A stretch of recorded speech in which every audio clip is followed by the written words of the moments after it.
नमस्कार प्रिय साथियों। आज का ये एपिसोड राजयोग से संबंधित है। प्रत्येक व्यक्ति अपने जीवन में उत्थान चाहता है, अथाह धन संपत्ति, धन, यश एवं मान सम्मान की इच्छा प्रत्येक व्यक्ति के मन में रहती है, किंतु ये सबके नसीब में नहीं होता। तो हमारे ज्योतिषीय ग्रंथों में इस राजयोग के बारे में अनेकों विधाएं हैं, अनेकों सूत्र हैं, जिनमें से कुछ सूत्र मैं आज आपके साथ शेयर करने के लिए उपस्थित हुआ हूं। राजयोग। तो सर्वप्रथम अक्सर जन्म कुंडली में ये देखा गया है कि कुछ योग जो हमारे ग्रंथों में अंकित होते हैं वो आज के प्रवेश में प्रभावित नहीं है, क्योंकि समय के अनुसार परिवर्तन प्रकृति का एक नियम है। एक सुखमय जीवन को भी राजयोग की ही गिनती में गिना जाता है, राजयोग की ही संज्ञा दी जाती है। और आज के प्रवेश में विशेषकर आज जो हालात चल रहे हैं, ऐसे में राजनीति से संबंधित जो सुख होता है, जो एक्टिविटीज होती हैं, आम व्यक्ति की नजर में उसी को राजयोग माना जाता है। तो राजयोग में अधिकतर जो जन्म कुंडलियां हैं उनमें सर्वप्रथम हमें यह देखना होगा कि किस लग्न की कुंडलियों में राजयोग के ज्यादा चांस होते हैं, क्योंकि कभी समय था कि सात्विक भाव से भी राजयोग की प्राप्ति मानी जाती थी, किंतु आज साम दाम दंड भेद इन चारों नीतियों से परिपूर्ण होकर अगर हम अपना जीवन जीते हैं तो राजयोग की संभावनाएं बढ़ जाती है। तो मेरा अपना व्यक्तिगत जो अनुभव है वो ये है कि मैंने अक्सर वृश्चिक लग्न कुंडली के लोगों में राजयोग की अधिक संभावनाएं प्रफुल्लित होती देखी है, जिसका कारण वृश्चिक लग्न के व्यक्तियों का नीतिगत और समय, स्थान और हालात के हिसाब से निर्णय लेना और उसके ऊपर अमल करना माना गया है। हमारे ज्योतिषीय ग्रंथों में एक गज कैसी योग है, चंद्र और बृहस्पति की युति।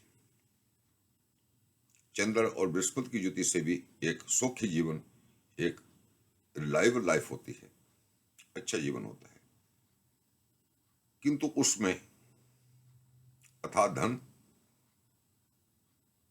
अथाह यश, मान सम्मान कभी कभी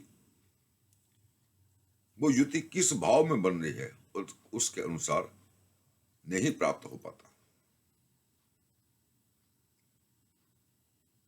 कलयुग में आज के प्रवेश में जो व्यक्ति मात्र सतोगुणी और सहजता से यश मान सम्मान प्राप्त करने की कोशिश करता है वो अक्सर फेल होता हुआ देखा है।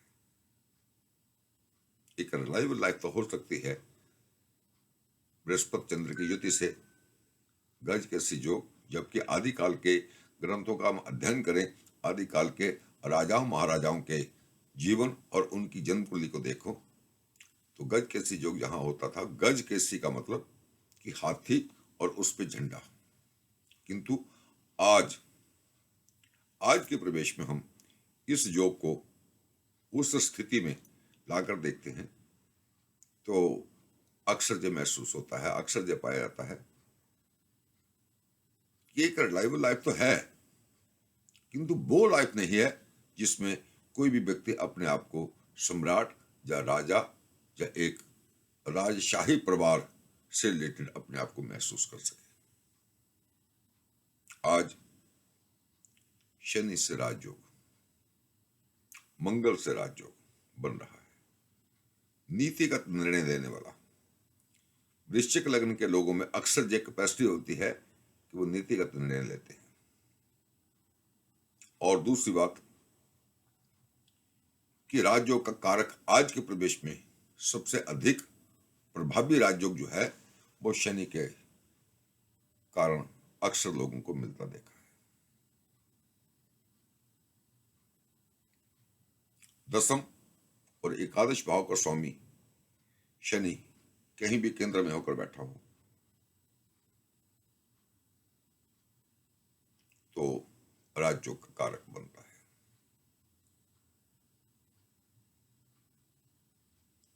लगन में वृश्चिक लगन और लगन में चंद्र मंगल की युति और इसके साथ में दसम भाव में कभी कभी गज कैसी योग बन जाता है तो भी राजयोग की युति बनती है। उच्च का शनि केंद्र में स्थित हो तो वो भी राजयोग का कारक बन जाता है। और अधिकतर जो देखा गया है कि जिनके लग्न के स्वामी सौम्य ग्रह होते हैं,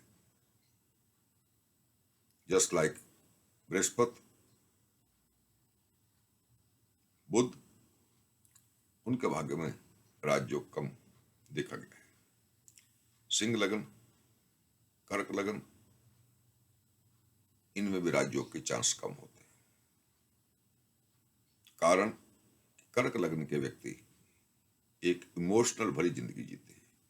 सिंह लग्न के व्यक्ति एक स्ट्रेट फॉरवर्ड अच्छे वक्ता होने के बावजूद स्ट्रेट फॉरवर्ड होने के कारण राजनीति में ज्यादा सक्षम होते नहीं देखे।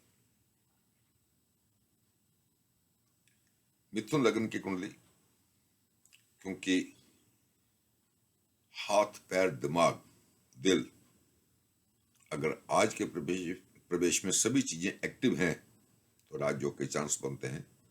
और मिथुन या कन्या जिनकी लगन होती है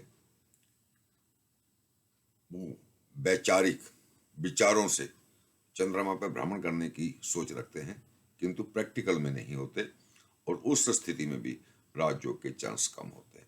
मैंने अक्सर महसूस किया है कि सबसे अधिक जो राजयोग बनते हैं वो मकर, धनु और वृश्चिक जन्म कुंडलियों में, लगन की जन्म कुंडली में राजयोग के चांस बनते हैं। और प्रबल राजयोग वृश्चिक लग्न की जन्म कुंडलियों में ही अक्सर देखे गए हैं।